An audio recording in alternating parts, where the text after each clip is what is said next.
Hello friends, welcome back to my channel. So friends, अगर आप भी इंग्लिश रीडिंग सीखना चाहते हैं, मतलब हिंदी मीनिंग के साथ आप इंग्लिश का बुक पढ़ना चाहते हैं, आप इंग्लिश का कोई भी बुक पढ़ लेते हैं, कोई भी स्टोरी पढ़ लेते हैं, बट उसका हिंदी मीनिंग आपको समझ में नहीं आता है, तो मैं इस वीडियो में आपको बताऊंगा कि कैसे आप इंग्लिश रीडिंग कर सकते हैं हिंदी मीनिंग के साथ। मतलब इसका जो भी स्टोरी पढ़ेंगे उसका हिंदी मीनिंग आपको साथ ही साथ बताएंगे, और सारे जितने भी सेंटेंस है, जितने भी वर्ड्स होंगे उसको भी एक्सप्लेन करेंगे। और मैं आपको कुछ टिप्स भी बताऊंगा कि कैसे आप इंग्लिश रीडिंग को इम्प्रूव कर सकते हो बहुत ही जल्द, और कैसे आप कोई भी इंग्लिश बुक को पढ़ सकते हो हिंदी मीनिंग के साथ। तो ये देखो, ये 4th क्लास का बुक है। तो सबसे पहले आपको एक काम करना होगा, अगर आप सचमुच हिंदी मीनिंग के साथ इंग्लिश का बुक कोई भी पढ़ना चाहते हैं, तो आप जितने भी छोटे छोटे क्लास के बुक हैं सरकारी स्कूल वाले, जैसे क्लास 2 हो गया, क्लास 3 हो गया, क्लास 4th हो गया, उसको ले लें। छोटे छोटे क्लास के बुक को, या प्राइवेट स्कूल का भी बुक ले सकते हो। क्लास 2, क्लास 3, क्लास 4th का। सरकारी स्कूल का जो इंग्लिश बुक होता है उसमें जो सेंटेंस होता है, जो वर्ड होता है, आपको समझ में पूरा आ जाएगा। छोटा छोटा सेंटेंस होता है, आपको पूरा का पूरा समझ में आ जाएगा।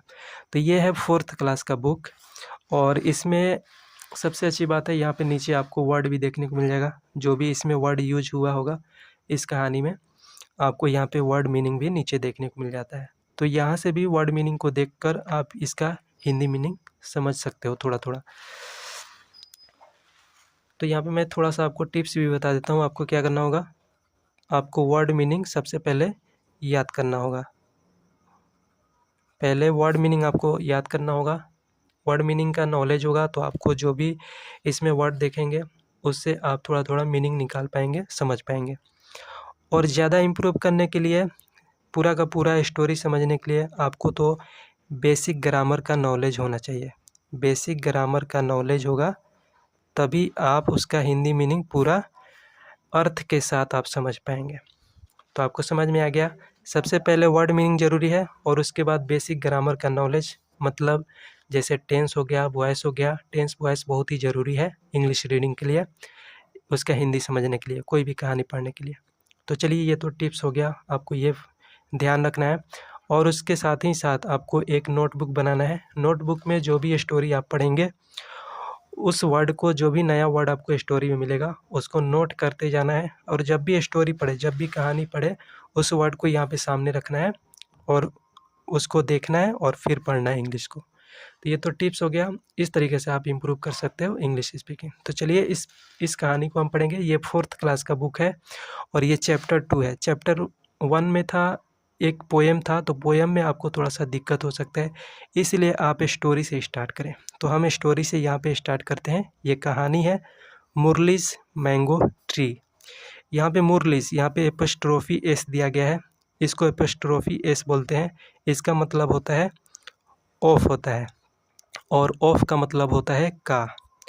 इसका मतलब हो जाएगा मुरलीज। मुरलीज का मतलब हो जाएगा मुरली का मैंगो ट्री, मतलब मुरली का आम का पेड़। मैंगो मतलब आम होता है, ट्री मतलब पेड़ होता है। तो ये हेडिंग तो आपको समझ में आ गया, मुरली का आम का पेड़। अब यहाँ पे कहानी स्टार्ट होता है। यहाँ पे दिया है, one day Murali ate a mango. One day मतलब होता है एक दिन, मुरली किसी लड़के का नाम है, एट, एट दिया गया है यहाँ पे, ईट का भी टू है, ate a mango. One day Murali ate a mango मतलब एक दिन मुरली ने आम खाया। He threw the seed behind his house. He मतलब वह, अब मुरली के लिए ही लगा है यहाँ पे। ही मतलब वह होता है। थ्रीव, थ्रीव मतलब फेंका होगा, थ्रो का भी टू है, थ्रीव। द सीड, सीड मतलब बीज, बिहाइंड मतलब पीछे, हिज हाउस मतलब उसके घर, बिहाइंड हिज हाउस मतलब उसके घर के पीछे। He threw the seed behind his house, उसने अपने घर के पीछे बीज को फेंक दिया।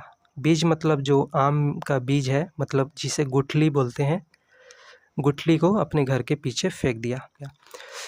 अब यहाँ पर है many months later. Many, many मतलब होता है कई, कई या बहुत। तो यहाँ पे कई होगा, मैनी मंथ्स मतलब कई महीने, लेटर मतलब होगा बाद में, बाद में। तो मतलब इसका हो जाएगा मैनी मंथ्स लेटर मतलब कई महीनों बाद। He saw a plant. He saw, he मतलब मुरली, वह, ही मतलब वह होगा, मुरली के लिए लगा है। वह, सा मतलब देखा, सी का V2 है सॉ। अ प्लांट, ही सा अ प्लांट मतलब उसने एक पौधा देखा। He watered the plant every day. He मतलब वह, वाटर्ड मतलब पानी पटाया, यह भी V2 है। The plant every day, every day मतलब प्रत्येक दिन, तो इसका मतलब हो जाएगा he watered the plant every day मतलब उसने प्रत्येक दिन पौधों को पानी पटाया, मतलब पौधों में पानी डाला। The plant grew into a big mango tree. The plant grew, grew मतलब होगा बड़ा होना, बड़ा हो गया। Into a big mango tree, big मतलब बड़ा, मैंगो मतलब आम, ट्री मतलब पेड़। तो the plant grew into a big mango tree, जो पौधा था वो एक बड़ा आम का पेड़ हो गया। Every summer, every summer, every मतलब प्रत्येक, समर, समर मतलब गर्मी, प्रत्येक गर्मी में many mangoes grow on it. Many मतलब बहुत सारे होगा, मैंगोज मतलब आम, ग्रो मतलब उपजना, फलना, मतलब फलना होगा। ऑन इट, ऑन इट मतलब पेड़ पर। तो यहाँ पे हो जाएगा every summer many mangoes grow on it, प्रत्येक गर्मी में। तो आपको पता है गर्मी के दिन में आम फलता है, मतलब हर साल गर्मी में इस पे बहुत सारे आम फलते हैं। Murali and his friends eat them. Murali and his friends, his मतलब उसके दोस्त, हिज फ्रेंड्स मतलब उसके दोस्त। ईट देम, ईट मतलब खाना, देम मतलब यहाँ पे आम के लिए देम लगा है। मुरली और उसके दोस्त उन्हें खाते हैं, मतलब आम को खाते हैं। अब यहाँ पर है now Murali has become old.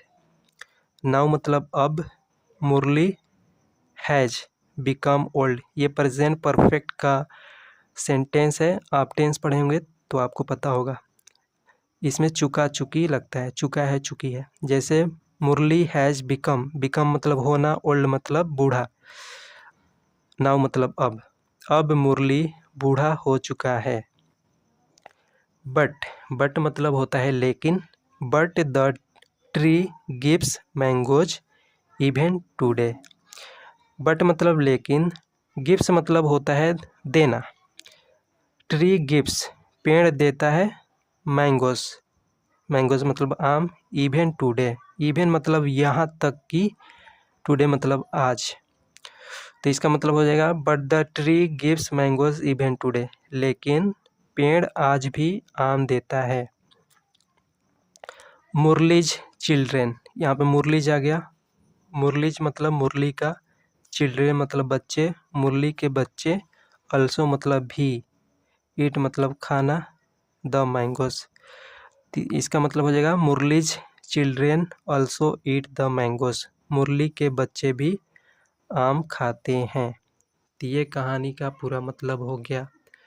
I hope आपको समझ में आया होगा। यहाँ पे वर्ड भी दिया गया है, जो जो भी वर्ड आपको याद नहीं है, यहाँ से वर्ड को इस तरह से देखकर अपने नोटबुक में लिख सकते हैं और उसको याद कर सकते हैं।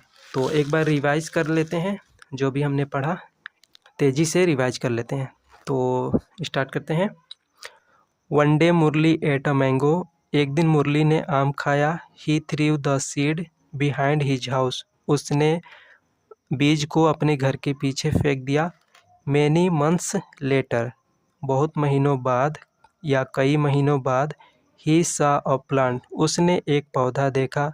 ही watered the plant every day, उसने पौधे को प्रत्येक दिन पटाया, पानी पटाया। The plant grew into a big mango tree, पौधा एक बड़ा आम का पेड़ बन गया। एवरी समर, प्रत्येक गर्मी। Many mangoes grow on it, बहुत सारे आम इस पे फलते हैं। Murali and his friends eat them. Murali और उसके दोस्त उन्हें खाते हैं। Now Murali has become old. अब मुरली बूढ़ा हो चुका है। But the tree gives mangoes even today. लेकिन पेड़ आज भी आम देता है। Murali's children also eat the mangoes. Murali के बच्चे भी आम खाते हैं। तो ये पूरा कहानी रहा। आई होप आपको समझ में आ गया होगा। तो वीडियो अच्छा लगा हो तो लाइक कर देना, और अभी तक चैनल को सब्सक्राइब नहीं किया है तो चैनल को सब्सक्राइब कर लेना और बेल आइकन को प्रेस जरूर कीजिएगा। सो आज की इस वीडियो में बस इतना ही। Bye bye, take care.